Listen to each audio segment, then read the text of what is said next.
When Cambridge Audio saw my review of the Monitor Audio Silver 300 speaker, they reached out and they were like, Taps, you can't keep underpowering floor standard speakers with one of our least powerful amplifiers. So how about we sort you out with a step up in amplification and a bit of a long-term loaner? My name's Taps, this is 0102 Studio, and this is a review of that amplifier, the CXA81 from Cambridge Audio. When I took delivery of this amplifier, I was already knee-deep in integrated amplifiers. I had the Audiolab 9000A, the Roxana Tessa, the Mission 778X, and none of those amplifiers have tone controls. And while they were all really good amplifiers, they just weren't exactly my bag.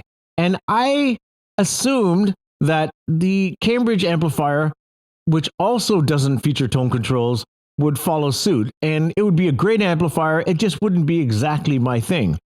And like every time that I assume something, I'm usually wrong. And I'm happy to report that I'm completely wrong about this as well. Like the title of this video states, this is a bit of a Goldilocks amplifier. Well, for me anyway. It has great style, it has almost all the features I'm looking for, and more importantly, it sounds great. From the amplifiers that I was reviewing, the comparable ones anyway, the Audiolab 9000A, for me, was a bit too clean and transparent. The Roxana Tessa was a bit too bright, and this Cambridge one is just right. The CXA81 is an 80 watt per channel Class AB amplifier, 80 watts into 8 ohms, and 120 watts into 4. Frequency response is 5 Hz to 60 kHz, and it's about as full-featured of an amp as there is.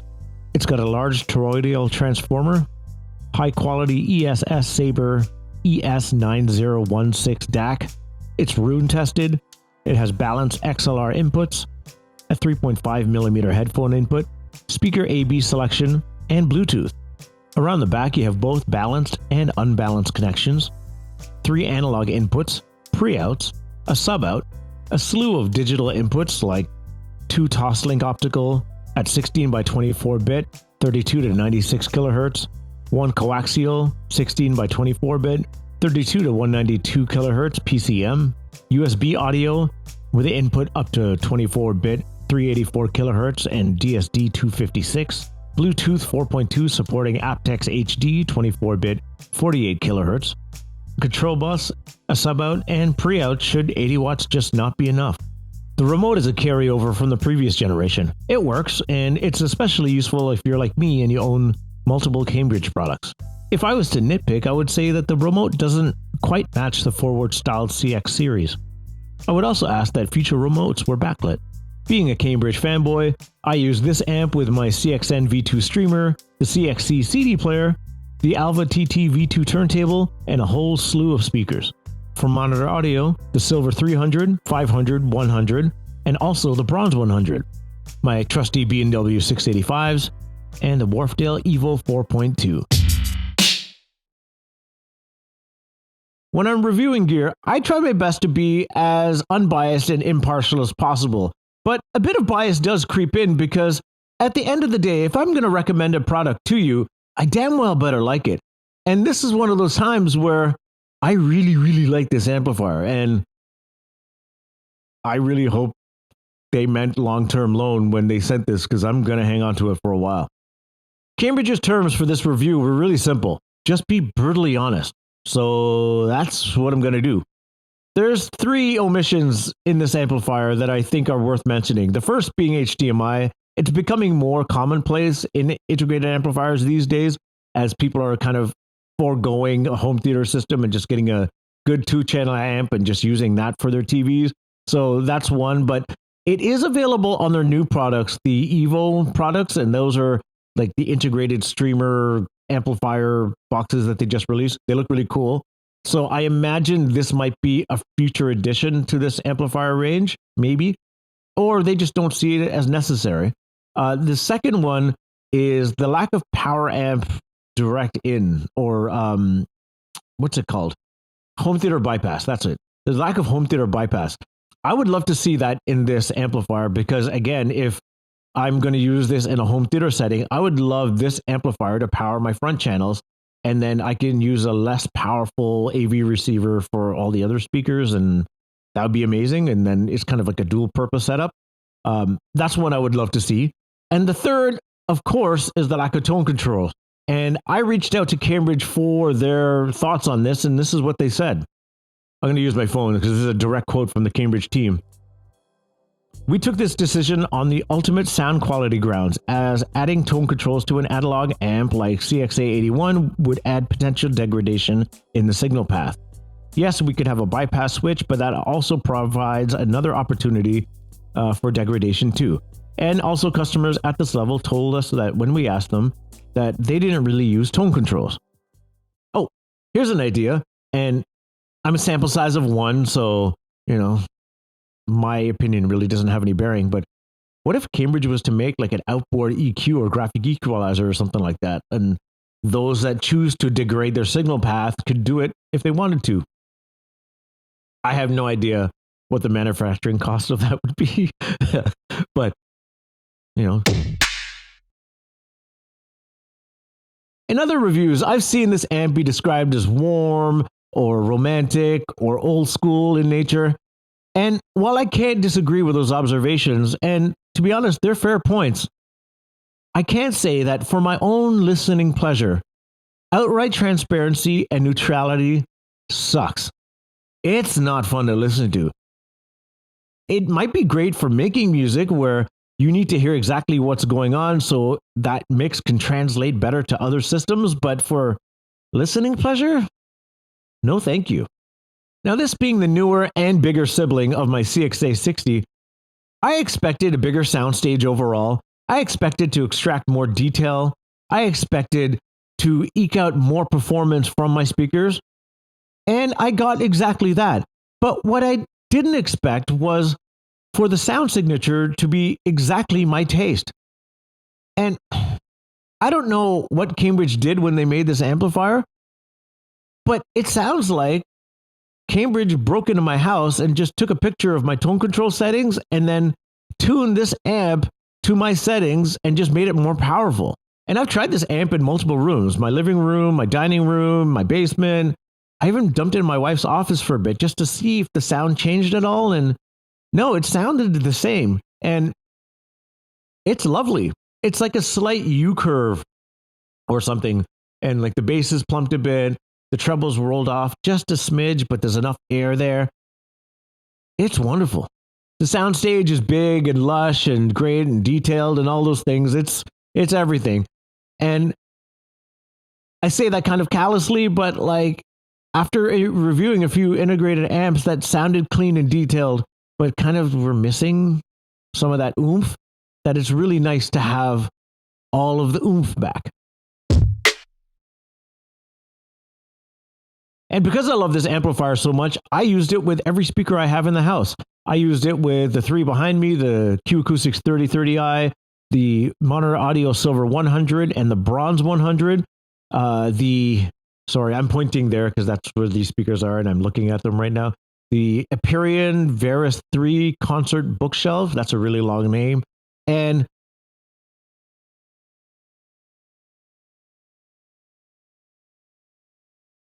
I'm just going to come out and say it. My favorite pairing of them all was the Wharfdale Evo 4.2. That speaker and that amplifier together are just magic. Not only do they look really nice together, like the space gray finish of the amplifier paired with the walnut finish of my review sample for the Evo 4.2s, just looks stunning together. Like it's a great visual match. But then sound, the Evo, while looking somewhat modern, but also looking old school, favors for me in my review. It just felt more old school sounding. Treble wasn't too harsh. The mid range was nice and full. The bass was big and deep. And paired with this amplifier, it just made musical magic. And if you take anything from this review, just pair that speaker with this amp and just you're off to the races. Like everything sounded good through it. Every piece of music I slammed through it sounded good. And not just bass music. Like I slam a lot of bass music through speakers in reviews, and It's just what I like listening to on a day-to-day basis. But for this pairing, there's a track called Animist by Vril that I heard on Doc Scott's radio show Future Beats, and I just had to go and buy it myself. It's really good. It's like a slow burn, cinematic sounding techno track, but without the big 4-on-the-floor beats on behind it. And just crank up the Cambridge as loud as you can stand it, pair it with the Wharfdale, sit back on your couch, and it's an amazing listen. And since it's not all just like heavy drums and big bass, it's more of a wall of sound that envelops you when you listen to it. And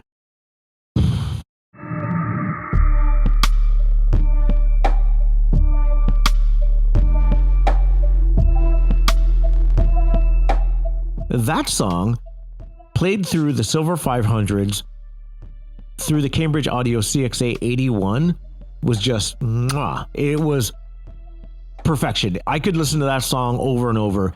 I would be curious to run the Silver 300s again, because I really did like those speakers too. And I unfortunately didn't get a chance to pair those speakers with this amplifier. So I did get to pair them with the Silver 100s though. And while they do have the similar sonic characteristic to the 300s, they're not the same, and I didn't get to A-B them side by side. It's not the same level of magic that you do get with the Wharfdales. It's a cleaner, tighter sound overall. It's a bit more expansive because you have the larger driver there, but the bass doesn't have the same weight in it.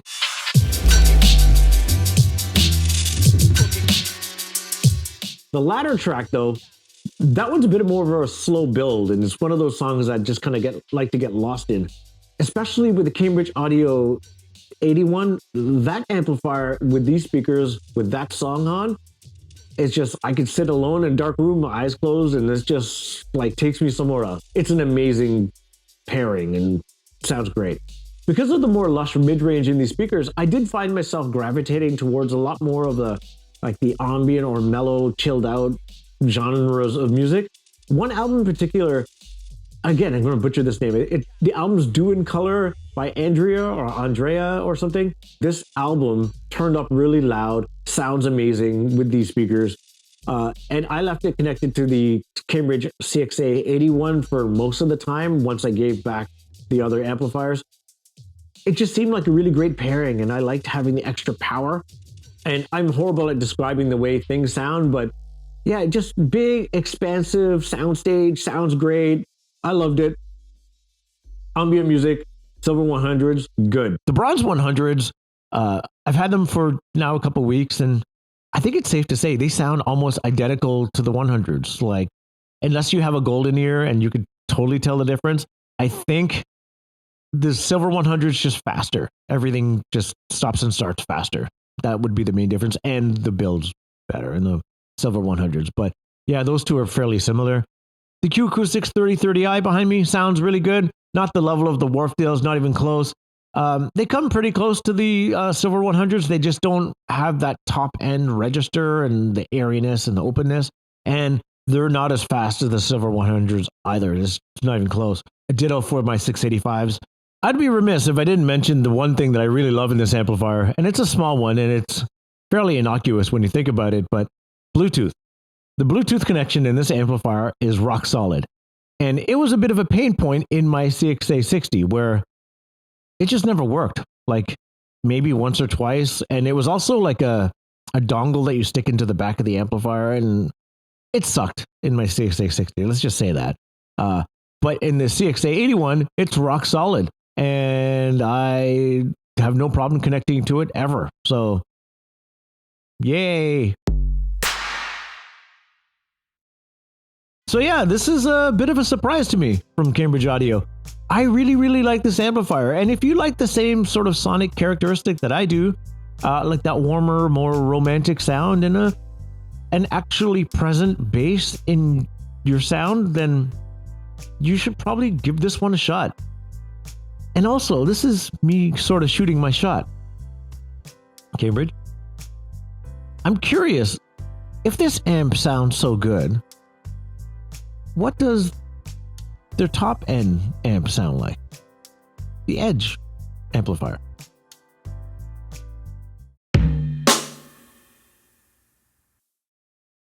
And again, if you like this video, please consider liking and subscribing. I'd really appreciate it. And thanks for watching.